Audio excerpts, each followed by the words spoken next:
जय श्री राम। जय बजरंगबली। आज हम बात करेंगे कि अहंकार जलाता है और भक्ति जो है वो हमें संभालती है।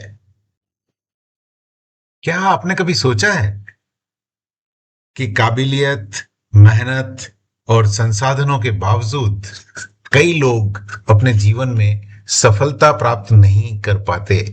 पग पग पर उन्हें असफलता का ही सामना करना पड़ता है। और क्यों कुछ लोग साधारण होकर के भी, कॉमन मैन होते हुए भी इतिहास रच देते हैं। हमारे इतिहास में, भारत में, हमारे इर्द गिर्द ऐसे बहुत सारे उदाहरण हमको मिल जाएंगे। चाहे हम महात्मा गांधी का उदाहरण लें, चाहे धीरू भाई अंबानी का उदाहरण लें, चाहे हम गौतम अडानी का उदाहरण लें, चाहे हम एक सामान्य परिवार में जन्मे घनश्याम दास बिड़ला जी का उदाहरण लें। किस प्रकार उन्होंने अपने व्यवहार से, अपनी कार्यकुशलता से साधारण परिवार में जन्म लेने के बावजूद असाधारण कार्य करके दिखाए। दुनिया में दो तरह की शक्तियां होती है दोस्तों। एक वो जिनके पास सब कुछ होता है, ज्ञान, वैभव, शक्ति। लेकिन एक चीज और होती है जिसकी बहुतायत उनको मार डालती है, और वो होती है मैं, ईगो। मैं सब कुछ हूं, मेरे आगे कोई कुछ नहीं है। और दूसरी वो जिनके पास असीमित ब्रह्मांडीय शक्तियां होती है, लेकिन उन्होंने खुद को शून्य कर लिया। आप समझ गए होंगे मेरा संकेत रावण और हनुमान जी की तरफ है। रावण, उसके पास ज्ञान था, वैभव था, शक्ति थी, लेकिन उसका अहम उसको ले डूबा। वहीं दूसरी ओर हमारे आराध्य देव, हमारे प्रभु श्री हनुमान जी, जो परम राम भक्त हैं, अपने स्वामी राम की ही तरह ब्रह्मांडीय शक्तियों से परिपूर्ण होने के बावजूद अपने आप को शून्य करके दर्शाया। तो आइए आज इसी संदर्भ में हम बात करते हैं कि प्रबंधन का जो सबसे बड़ा गुरु है हमारा हनुमान, और हम जानेंगे कि कैसे अहंकार जो है वो हमारी सफलता का सबसे बड़ा दुश्मन है और हो सकता है। हनुमान जी, मेरी पुस्तक आपने पढ़ी होगी, द कॉर्पोरेट हनुमान। उसके अनुसार प्रबंधन के सबसे बड़े गुरुओं में से एक अगर कोई है तो वो है हनुमान जी। और आज हम उन्हीं हनुमान जी से एक सबक सीखेंगे कि अहंकार या दंभ व्यक्ति की सफलता का सबसे बड़ा शत्रु है। याद कीजिए, मैंने पहले भी बताया था कि जब हनुमान जी लंका जा रहे थे, सुरसा ने उनका रास्ता रोका। अहंकार कहता है लड़ो, दिखाओ कि तुम कितने महाबली हो। लेकिन हनुमान जी ने क्या किया? हनुमान जी ने अपने अहंकार को एक तरफ रखा, और जब सुरसा ने मुंह फैलाया तो हनुमान जी ने भी अपना शरीर उससे दुगुना बड़ा किया। लेकिन जैसे ही मौका मिला, उन्होंने खुद को अति लघु रूप बना लिया और उनके मुंह से, उनके उदर में होकर के वापस बाहर आ गए। देखिए, इससे हमें सीखने को क्या मिलता है? इससे हमें सीखने को मिलता है कि प्रोफेशनल लाइफ में भी हमारा अहंकार हमें लचीला नहीं होने देता। अगर अहंकार हम पर हावी है तो हम चाहकर भी फ्लेक्सिबल नहीं हो सकते, और हम अपनी ईगो के कारण झुकना नहीं चाहते, और जिससे होता यह है कि डायरेक्टली इनडायरेक्टली हम अपना ही नुकसान करवा बैठते हैं।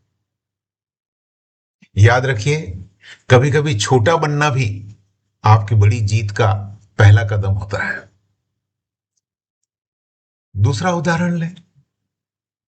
आज कॉरपोरेट जगत में सबसे बड़ी जंग जो है ना, वो किस चीज की है पता है आपको? क्रेडिट लेने की। ये काम मैंने किया, मेरी टीम पीछे जाए, मैं आगे रहना चाहिए। ये काम मेरी कंपनी ने किया, ये काम मेरी पार्टी ने किया, ये काम मेरी फैमिली ने किया, ये काम मैंने किया। ये जो क्रेडिट लेने की होड़ है ना, कॉरपोरेट वर्ल्ड में ये सबसे ज्यादा खतरनाक है। ये प्रोजेक्ट मैंने किया, ये आइडिया मेरा था, ये मर्जर तो मेरी वजह से हुआ, ये प्रोडक्ट डिजाइन और मार्केटिंग का कैंपेन सक्सेसफुल मेरे कारण हुआ। लेकिन अब जरा देखिए हमारे अपने हनुमान जी के जीवन की तरफ। जब वे माता सीता का पता लगाकर आए तो पूरी वानर सेना और भगवान राम बहुत खुश थे। जब राम जी ने पूछा कि भाई ये सब कैसे हुआ हनुमान, तुम इतना चौड़ा विशाल समुद्र लांग कर लंका कैसे चले गए, दुश्मनों से भरी लंका के बीच तुमने सीता का पता लगा लिया और लंका को ध्वस्त भी करके आ गए, ऐसा हुआ कैसे, ये असंभव कार्य तुमने कैसे कर दिखाया।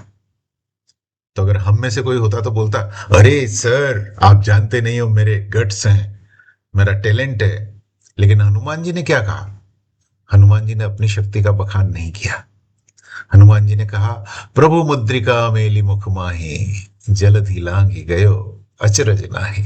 कि हे प्रभु, मैंने तो आपकी दी हुई मुद्रिका को मुख में रखा और पता नहीं कहां से मेरे अंदर इतनी शक्ति आ गई कि मैं समुद्र लांग करके वहां चला भी गया और सब कुछ काम करके भी आ गया। इसमें मेरा अपना कोई योगदान नहीं है। ये जो कुछ भी हुआ वो आपकी मुद्रिका के चमत्कार के कारण, और आते समय माता की चूड़ामणि मेरे पास थी, उसके प्रभाव के कारण मैं पुनः सकुशल लौट के भी आ गया। तो इससे हमें क्या सीखने को मिलता है? इससे हमें सीखना चाहिए कि सफलता के शिखर के ऊपर पहुंचने के बाद भी अगर हमको क्रेडिट देनी है, खुद नहीं लेनी चाहिए। हमें अपनी टीम को, अपने गुरु को, अपने लीडर को, अपने मेंटर को सारा क्रेडिट देना चाहिए। यही एक बिग पर्सनालिटी की पहचान होती है। अहंकार कहता है मैंने किया, जबकि विश्वास कहता है हमने किया। दिखावे का त्याग और असली त्याग, यहां भी अहंकार और दंभ हमारे बीच में आ जाता। यहां भी मैं एक प्रसंग पुनः रिपीट कर रहा हूं। वही जब हनुमान जी ने समुद्र पार करने के लिए छलांग लगाई, कुछ ही दूरी पर गए होंगे कि मेनाक पर्वत प्रकट हुआ और कहा कि हे हनुमान, इतनी लंबी यात्रा है, तुम यहां तक आ चुके हो, थक गए होगे, थोड़ी देर विश्राम कर लो, जल पी लो, फल खा लो।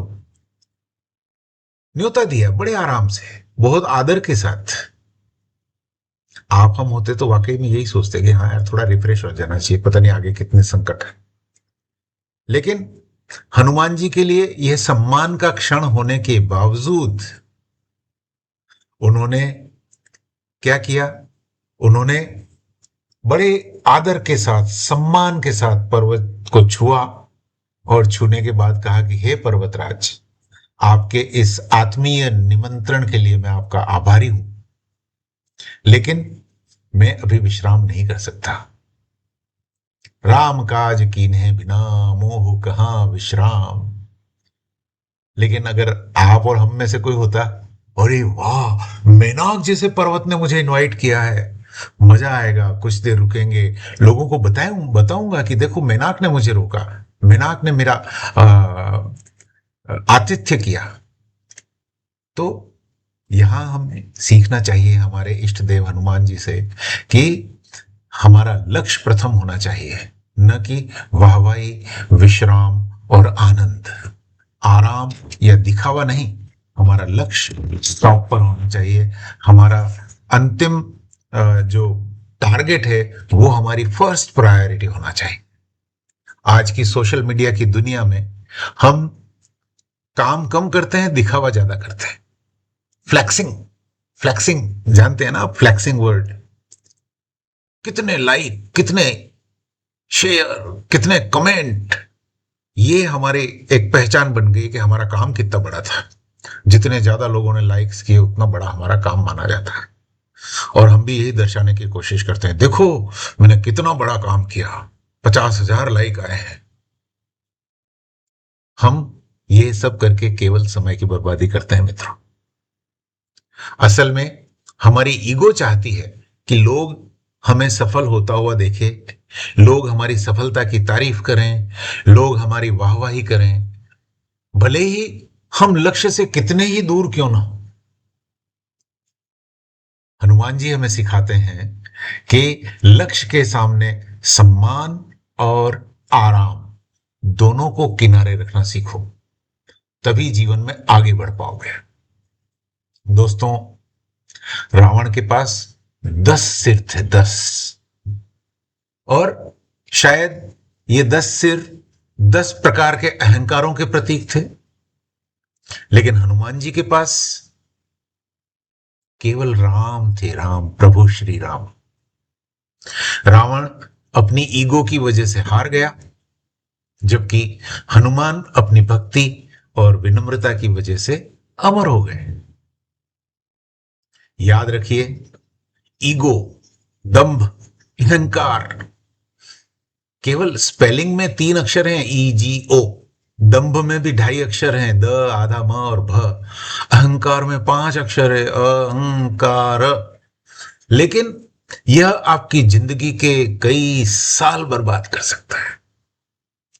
ये 3 अक्षर, 5 अक्षर, केवल इन अक्षरों पर मत जाइए, इनकी गंभीरता पर जाइए, इनकी विनाशक क्षमता पर जाइए। तो ये दंभ हो, अहंकार हो, ईगो हो, ये हमारे बरसों बरस की मेहनत को बर्बाद कर सकते हैं, हमारे अर्जित पुण्यों को क्षय कर सकते हैं। इसलिए अगर सफल होना चाहते हैं तो हनुमान जी की तरह विद्यावान और गुणी बनिए। विद्यावान, गुणी, अति चातुर। चातुर क्यों है? क्योंकि वो दंभ को अपने पास नहीं फटकने देता, और साथ के साथ राम काज करिबे को आतुर, यानी कि हमें विनम्र रहते हुए अपने लक्ष्य के प्रति समर्पित रहना चाहिए। अहंकार को अपने नजदीक फटकने भी नहीं देना चाहिए।